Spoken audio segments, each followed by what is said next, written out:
प्रधानमंत्री नरेंद्र मोदी के संसदीय क्षेत्र वाराणसी में जापान और भारत की दोस्ती का प्रतीक रुद्राक्ष कन्वेंशन सेंटर तैयार हो गया है।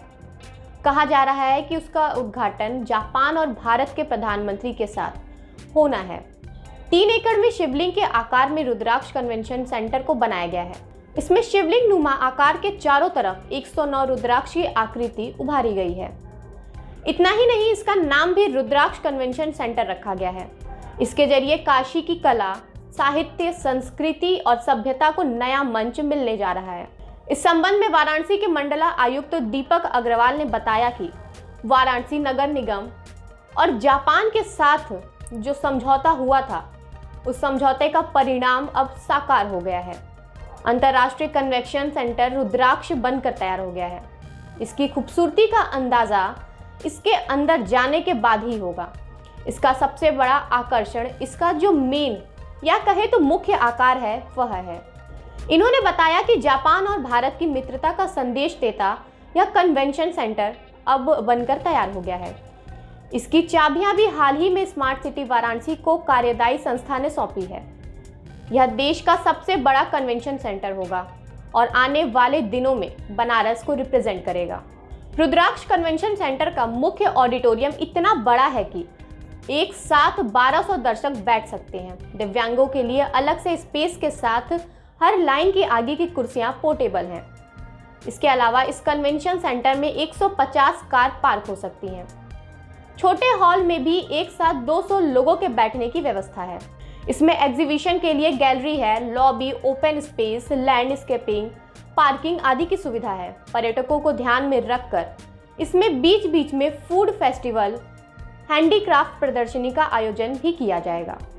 भारत और जापान के मैत्री का प्रतीक और जापान के सहयोग से और माननीय प्रधानमंत्री जी के पूरे मार्गदर्शन पे और उनके विजन को साकार करता हुआ रुद्राक्ष एक कन्वेंशन सेंटर है, जिसमें अत्याधुनिक उपकरण लगे गए हैं। एक state of art convention hall है जिसमें 1200 की सीटिंग कैपेसिटी है।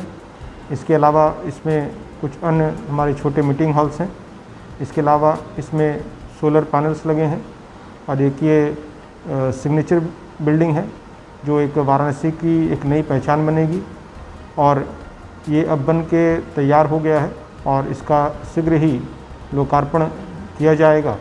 और लोकार्पण को उपरांत यहाँ पर विभिन्न प्रकार के कार्यक्रम आयोजित किए जा सकेंगे और न सिर्फ वाराणसी के लिए बल्कि जो आसपास के पूरे क्षेत्र के लिए।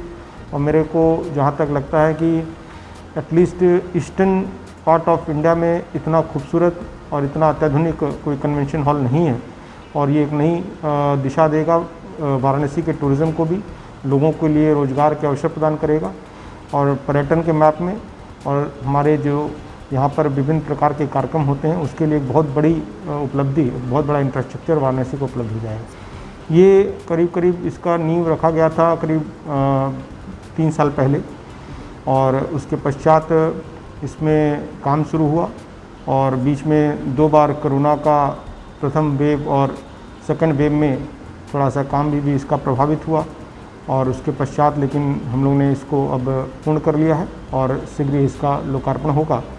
और मैंने जैसा कहा कि ये एकदम अत्याधुनिक एक बिल्डिंग है जिसमें काफ़ी नए फीचर्स लगाए गए हैं। स्मार्ट लाइटिंग है, सोलर लाइटिंग है, वाटर डिस्चार्ज का पूरा एक अलग से सिस्टम है, एक जो लैंडस्केपिंग भी है उसका भी अब अलग थीम है। तो कई सारी इसमें खूबियाँ हैं और मेरे ख्याल से एक नई पहचान काशी को ये बिल्डिंग देगी और उसमें कई सारे जो लोकल लोग हैं उनको रोज़गार के अवसर भी प्रदान होंगे। इसमें जैसे काशी भारत की सांस्कृतिक कैपिटल मानी जाती है, विभिन्न प्रकार के यहाँ पे कार्यक्रम आयोजित होते रहते हैं। वाराणसी अपने आप में खुद एक संगीत के लिए, हमारे अन्य साहित्य के लिए यहाँ पे कई सारी विभूतियाँ ने यहाँ पे वाराणसी से जन्म लेकर अपना नाम पूरे विश्व में रोशन किया, भारत का नाम विश्व में रोशन किया। एक ऐसी बिल्डिंग जहाँ पे विश्व स्तरीय कार्यक्रम आयोजित किए जा सकें, लोग उसको एक अच्छे माहौल में बैठकर उसको देख सकें और एक प्लेटफॉर्म उपलब्ध हो, तो यहाँ पर exhibitions, literary festivals, concerts, plays film festivals और अन्य प्रकार के कितने प्रकार के हम लोग सांस्कृतिक कार्यक्रम सोच सकते हैं वो आयोजित किए जा सकते हैं। इसके साथ साथ ट्रेड के लिए बहुत बड़ा फैसिलिटी ये होगा। हम लोग इसमें प्रयास कर रहे हैं कि जितने भी रीजनल कॉन्फ्रेंसेस होते हैं, जो विभिन्न इंडस्ट्रीज़ होती हैं, हर साल अपना अपना कोई ना कोई रीजनल कॉन्फ्रेंसेस आयोजित करती है, एग्जीबिशंस आयोजित करती है। तो यहाँ पर हम लोग उसको रीजनल कॉन्फ्रेंसेस भी आयोजित करेंगे। साथ साथ कॉन्फ्रेंसेस के साथ साथ लोकल जो कुजीन है, यहाँ की जो फूड की है, स्ट्रीट फूड है, और बाहर की भी जो कुजीन है उसका भी इसको साथ समागम करते हुए उनका एक समेकित दृष्टि से एक फेस्टिवल्स भी आयोजित कर सकेंगे, जिससे कि जो यहाँ पे पर्यटक आते हैं उनको एक नया यहाँ पे एक चीज़ मिले जिसको वो देखने के लिए और उसको अनुभव करने के लिए वो लोग जाएंगे, और उससे जो लोकल पर्यटन में भी बढ़ावा मिलेगा।